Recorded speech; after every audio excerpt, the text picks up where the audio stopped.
Monica pensait que sa nouvelle vie avec Jacob et son fils Lucas serait son happy ever after. Mais quelques mois plus tard, Jacob les a mis à la porte au milieu de la nuit. Où Monica va-t-elle aller, et retrouvera-t-elle un jour l'amour? Monica se tenait dans la cuisine de ses parents, se massant l'arête du nez, sachant qu'elle avait une décision difficile à prendre. Que vais-je faire maintenant? Pensait-elle, en fixant la lune à travers la fenêtre ouverte qu'il avait laissée froide. Ses parents avaient eu la gentillesse de s'occuper d'elle après que son mari Terry l'ait abandonnée il y a 4 ans. Lucas, le précieux petit garçon de Monica, n'avait même pas 1 an lorsque son père les a abandonnés. À l'époque, Monica n'aurait pas pu s'en sortir sans sa très chère mère, qui l'a aidé à se remettre et s'est occupée de Lucas, tandis que le père de Monica passait du temps avec le garçon, lui apprenant à écouter les oiseaux et à lancer une balle.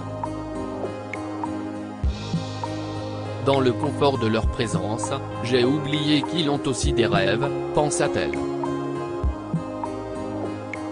Plus tôt dans la journée, elle avait trouvé dans la poubelle un tas de dépliants pour des communautés de retraités en Floride, froissés et cachés. Mes pauvres parents. Je ne mangerai plus leurs économies et je ne les empêcherai pas d'entamer un nouveau chapitre de leur vie. Je ne le ferai pas. Après avoir pris cette décision, Monica a emballé ses affaires et celles de son fils au milieu de la nuit. Le lendemain matin, à la grande surprise de ses parents, Monica et Lucas les ont remerciés d'avoir pris soin d'eux, les ont embrassés et ont quitté leur maison. Monica et Lucas se sont installés dans un petit appartement, situé dans une autre ville.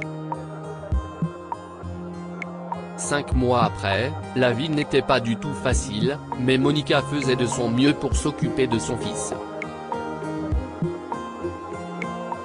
Après des mois à essayer de trouver des emplois décents qui payaient suffisamment pour couvrir les frais, une opportunité en or s'était enfin présentée. Je commence lundi, bébé.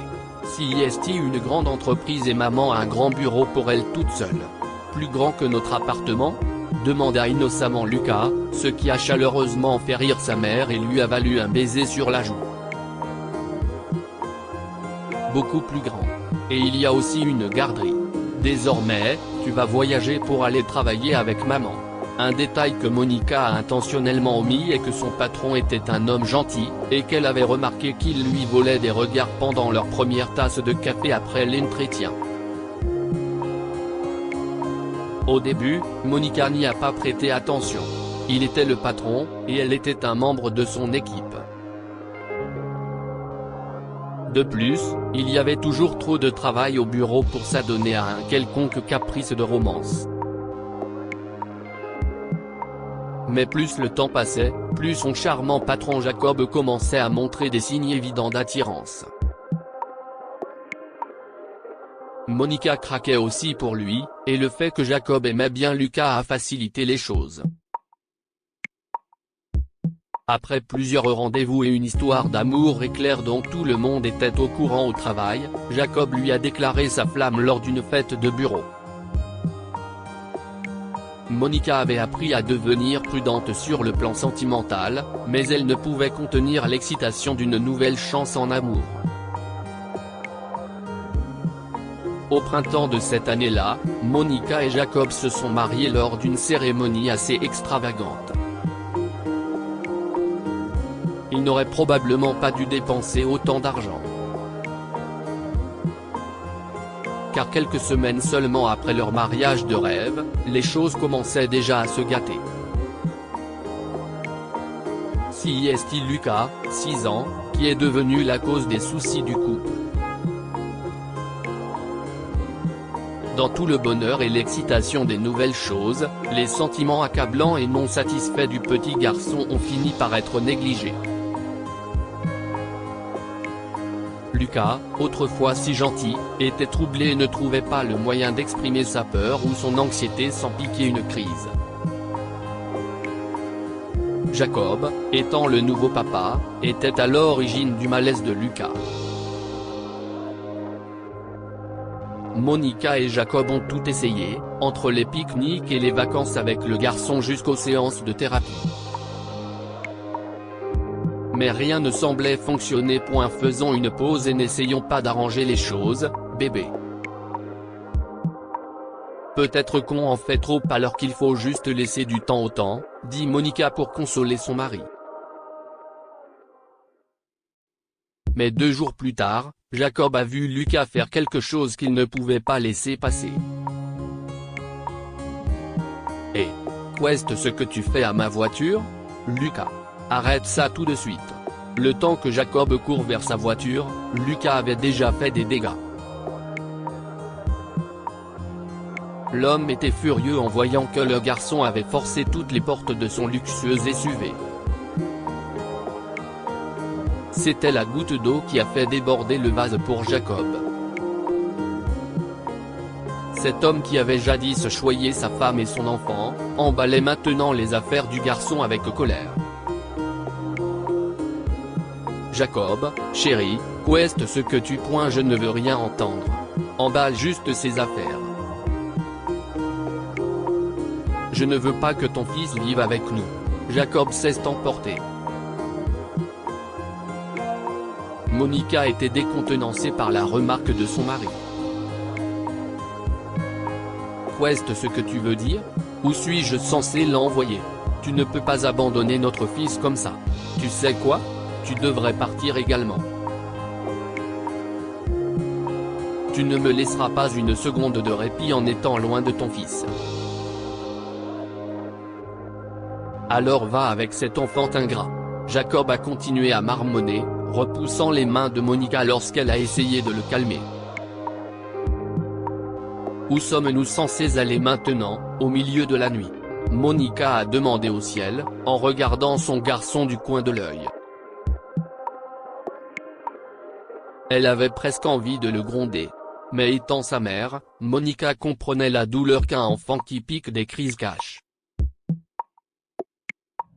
N'ayant nulle part où aller pour la nuit, la mère et le fils ont pris un taxi pour se rendre à l'endroit qu'ils ont appelé leur maison pendant 4 ans, la maison des parents de Monica. Par chance, ils avaient quelques jours à passer dans cette vieille maison avant que sa vente ne se concrétise. Monica passait ses journées à chercher de nouvelles maisons où vivre dans le quartier où elle a grandi. Et le soir, elle rentrait à la maison, avec des insomnies et le cœur brisé par ses 2 relations ratées et sa vie malheureuse. Ai-je épuisé toutes mes chances? N'y a-t-il plus personne pour moi? Monica regardait le ciel nocturne en étant impuissante, sans savoir que le seul véritable amour de sa vie se posait les mêmes questions. Et il n'était pas à l'autre bout du monde, juste à quelques rues de là. Le destin a voulu qu'ils se rencontrent le jour suivant. Essier, tu m'as marché sur les pieds. Ne semble pas être la parfaite première phrase d'une histoire d'amour, ce fut le cas pour Monica et Sean, qui se sont rencontrés par hasard au marché aux puces colorées du dimanche. Tout à coup, tout semblait s'accorder comme jamais auparavant. Sean, d'une honnêteté rafraîchissante, est tombé éperdument amoureux de l'humour de Monica. Mais surtout, Lucas l'aimait aussi. Le gamin a surpris Sean et Monica lorsqu'il a soudainement demandé à Sean un jour, « Alors, je peux déjà t'appeler papa? Ou dois-je attendre que tu lui demandes de t'épouser ?» Le couple s'est regardé en état de choc et a éclaté de rire, ouvrant ainsi un nouveau chapitre de leur vie. Que pouvons-nous apprendre de cette histoire? La vie est dure, mais le véritable amour est toujours patient et tolérant. Jacob n'a pas pu être un partenaire compréhensif et une figure paternelle pendant la lutte émotionnelle de Lucas. C'était une raison suffisante pour que le mariage prenne fin. L'amour vous trouve dans les endroits les plus inattendus. Monica était à un moment de sa vie où elle avait 2 mariages ratés, une carrière brisée et aucun endroit où vivre. Mais elle a continué à chercher l'amour, et celui-ci est venu la chercher. Partagez cette histoire avec vos amis. Elle pourrait égayer leur journée et les inspirer. Si vous avez aimé cette histoire, vous aimerez peut-être celle d'un autre couple marié qui ne peut pas avoir d'enfant, mais un jour, l'homme entend sa femme l'appeler fille à l'aéroport. Leur amour survivra-t-il à ce secret? Cette histoire est inspirée de la vie quotidienne de nos lecteurs et rédigée par un écrivain professionnel. Toute ressemblance avec de véritables noms ou lieux est une pure coïncidence. Toutes les images sont utilisées uniquement à des fins d'illustration. Partagez votre histoire avec nous. Elle changera peut-être la vie de quelqu'un. Si vous souhaitez partager votre histoire, envoyez-nous un mail à info@amomama.com. Abonnez-vous à Amomama sur Google News.